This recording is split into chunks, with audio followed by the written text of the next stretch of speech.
Hey guys, and welcome back to my channel. I am super stoked to be chatting with you guys again today. If you're returning to my channel, thank you so much. If you haven't seen my previous video about energy and how to start working with energy in your own life, then I would recommend you start with that one and then you can come back to this one, because these concepts are big and layered, and so I'm kind of designing it in a sense so that these topics can build upon each other. And so that's what I would recommend. Without further ado, today we are going to be talking about the different dimensions as they relate to consciousness. So, big topic, and let's get started. I want you to first start by hearing that you are much more than just your physical body. Much more. The physical reality is like the tip of the iceberg. And again, if you've seen my other episode on energy, you will be familiar with the idea and concept that energy is around us at all times and is also within us. Same goes with the different dimensions of consciousness. They exist around and within us. Okay, so you've probably heard scientists, physicists talk about how we live in a 3D reality. I think that this is pretty obvious. 3D as in three-dimensional, and this is the form in which our physical reality is based in. So you experience this as a physical body, so our physical body is a physical 3D form, as well as the things that we look around. And so 3D can be basically a physicalized object within a specific time and space, which can be perceived by the senses. That's at least how I interpret 3D. So there are also other ways to perceive consciousness through different layers and densities and dimensions of reality. These include the 3D, 4D, 5D, 6D, 7D, 8D, and up, but there's also other densities below, which is the 1D and 2D. But for the purpose of our topic today, we're just going to be focusing with the 4D and 5D as well as the 3D, because these are the dimensions that we interact with the most, as we are based in 3D, and so we typically work with the 2 dimensions above. I'm now going to be breaking down the 4th dimension for you as well as the 5th dimension, so that you can get a better idea and understanding about how these dimensions interact with you on a day-to-day life. Okay, so like I just mentioned, the 3D reality is the densest form of consciousness. It is where we are grounded and rooted in until the day we die. Our bodies are going to be physically here until our souls move out of the body. And so in this 3D reality, it's important to note that everything is at a constant state of change. So solid matter is constantly changing and flowing based on how the 4D and 5D aspects of reality interact with us. Because you have to understand that it's basically like a funnel. So these higher energies, matter and things like this, thoughts, the subconscious mind, higher energies of love, all funneled down to be materialized in form and expressed in its pure physicalized matter to be experienced in a tangible physical way. That's part of the reason why we incarnate in physical bodies, so that we can become expressions of higher energy, higher consciousness down. And so now let's break down the other dimensions. The 4th dimension is basically the dimension directly above the 3D. And I also want to make a note that these dimensions of reality are basically all kind of overlaid. And also each dimension carries with it like an overarching energy, but that can also be broken down into like a gradient of energy. So you can see like slight differentiations of the energy. Now, 4D is basically, like I mentioned, the one above our 3D reality. And I perceive this as energy that is more in a thought form. And so this could include the subconscious mind. And the fourth dimension becomes most apparent to us when we dream and enter a dream state, or when we're in a really deep state of meditation. And the reason being is because when you fall asleep, you're actually like your physical body falls asleep, which then opens up your mind to be able to perceive higher energies and become aware of itself. So your subconscious mind kicks in when you're dreaming, which is why our dreams have such significant meaning in our lives, because they are showing us our subconscious mind. And so the fourth dimension can be a little bit tricky to navigate because it is also separated into two levels. So there's the lower astral plane and the higher astral plane. Now, the lower astral levels of mind include our deepest fears, include lower energies, entities, and things like that. Now, the higher planes include expressions of love and joy, through loving thoughts and emotions and things like that. And so I also want to make a quick note to explain how these things become our reality. So the fourth dimension is kind of like this flowy space. And you can actually see this as well in our dreams. So when you enter your dream state and disconnect from the physical reality, and you can perceive this in your dreams, you're no longer subject to the physical laws of reality, right? You can be driving in a car one moment, and then the next moment you're sitting at a beach. This is because time and space don't really interact with you as they do in the physical world, because you're now on the conscious wavelength, if you will. And so your consciousness can move much more freely and is no longer subject to the physicality of being in the physical body. It's at a higher level of consciousness in the 4D form. And so this is also paralleled to our astral body. So you'll hear a lot of the time that when you enter this fourth dimension, you're actually interacting with it through your energetic body or the astral body. Oh, and I want to make a note quick. So the fourth dimension and the higher dimensions also vibrate at a higher level, which is why they're invisible to the physical reality. But they're there, nevertheless. They flow around us all the time, these energies, these waves and bands of light and energy. It all basically is the same thing. And so you can start to see how this fourth dimensional reality of thought, forms, and things like that start to funnel down into our 3D. This is the basis of manifestation, if you will. The way that I like to explain it is, let's just say I have this object here, I have this bell. Okay, so this is a physical bell. It's beautiful.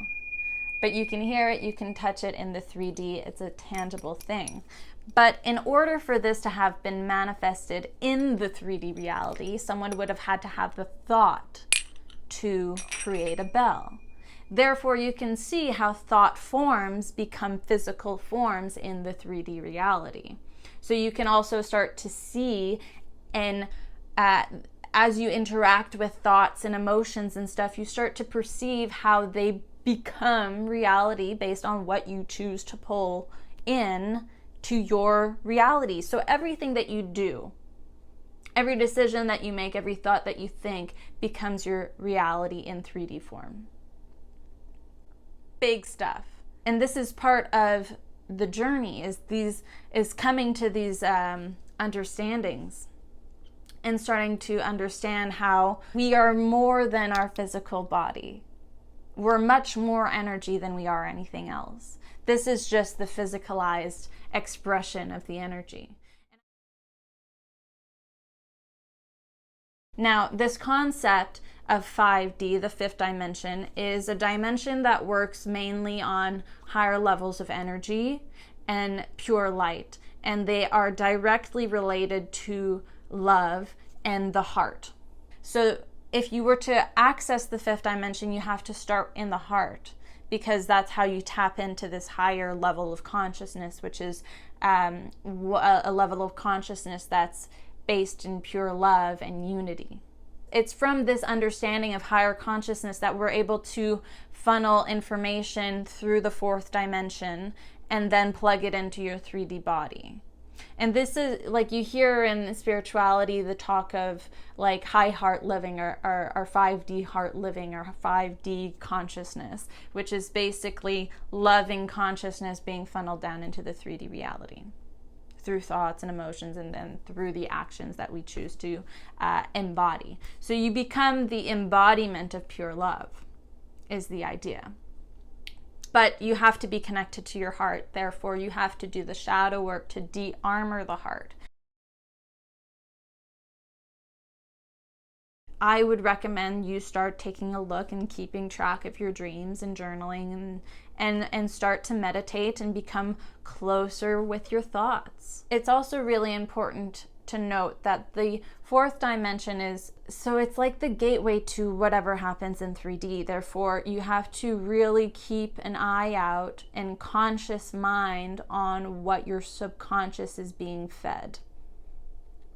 Because like I said in the previous video, you're constantly being bombarded by thoughts and emotions, whether you're aware of it or not. So everything that you see in the world is coming at you. Everything that you watch on TV, everything that you listen to, everything that you think becomes the reality in 3D. And so you have to guard your conscious mind and your subconscious mind like no one's business. This is your vessel. This is your vessel. You choose what you choose to intake and take on in your physical form.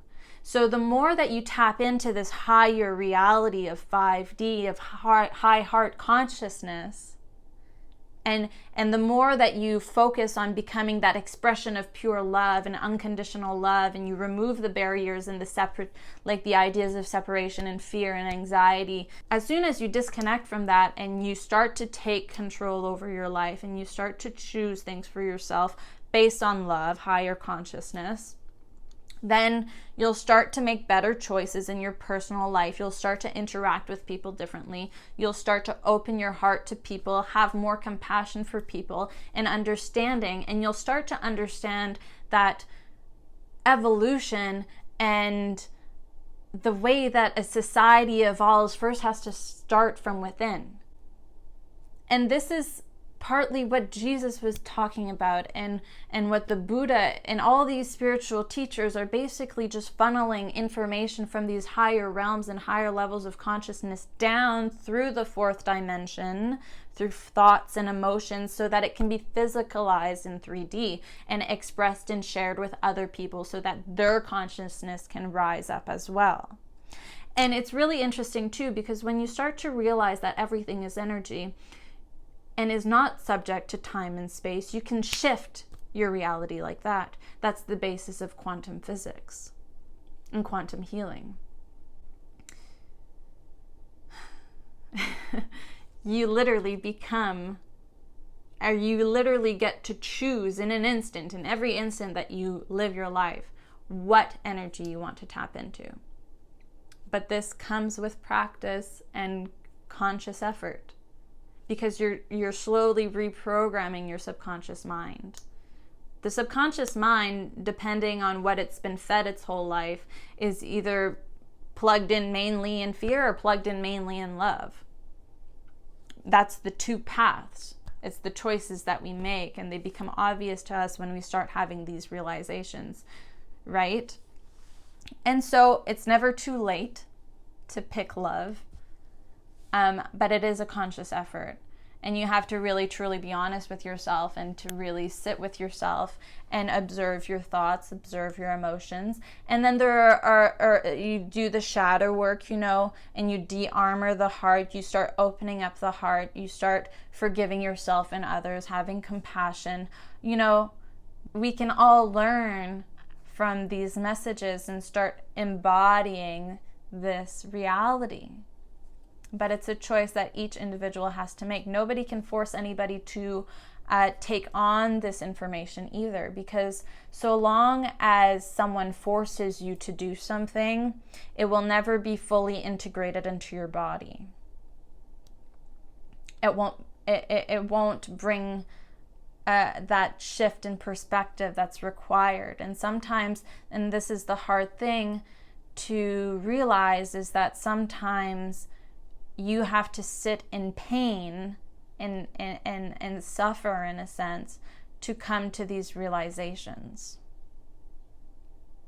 And you don't need a savior. That's another thing that I wanted to make clear here, is that you don't need a savior to come down and tell you how to live your life. You have to make these decisions on your own, and you have to choose love instead of fear, and you have to start de-armoring your heart and embodying these loving emotions every day. And the more that you do this, the more revelations you'll start to have in your life, and the more connected you will be to source. And so basically this is it, right? So we have all these layers and levels of consciousness through these dimensions. So the high heart living is the one that we want to plug into to then be able to come into the fourth dimension and skip over the lower astral levels of mind and jump right into the higher levels of mind. But we can't necessarily ignore the darkness that comes into our life either, right? Some people are like, eesh, scary, and I don't want to look at it. But without taking a look at your shadow and transforming that shadow into light, which then turns into compassion. And when you do the shadow work as well, I want to note, you're actually receiving the codes to then be able to help and teach others to do the same. This doesn't mean that you force other people to do the same. They have to come to that realization on their own, like we just discussed. That's free will. And that is coming from a higher consciousness, because it's plugged into love and the heart, because we realize when we are one in this higher level of consciousness that we're one. That's the consciousness level of unity, of oneness, of God. Everybody needs to be uplifted, but you also realize that everybody is uplifted in their own time. And sometimes it's that pressurization of pain in order to awaken to the truth. And so, in a sense, you can't save people. They have to save themselves in order for it to be truly authentic. And so when they're in this darkness and they're faced with everything that they've created and are seeking a way out, then perhaps the energy that you shared back then comes back around. And so it's really about sharing and coming from a place of love, no matter who you're talking with, no matter what the difference of opinion is. And it's in this understanding of oneness that this loving, compassionate message and interactions can occur, because you realize that everybody's on the path to the same place. We're all going to the same oneness. It's just that some people take different paths along the way, and that's totally fine. It's part of the learning curves and the journey. And so that's basically it. I also wrote out a blog post about what I was sharing with you guys today. I recommend you check that out, because I do touch on more information about all of this a little bit more in depth in my writing. So check out the blog post at renellb.com if you want a little bit more in-depth information about how I explain these dimensions and how you can start tapping into them. And then again, if you guys ever want to talk about shadow work one-on-one, and if you want to have coaching, hit me up on renellb.com or on renellb wellness on Instagram. I also do health coaching and things like that as well. But my health coaching is definitely has a spiritual twist to it. So also important to note. So I hope you guys have a fantastic day. I'm sending you all my love and light, and I can't wait to share with you the next video. Have a great day, guys. Bye.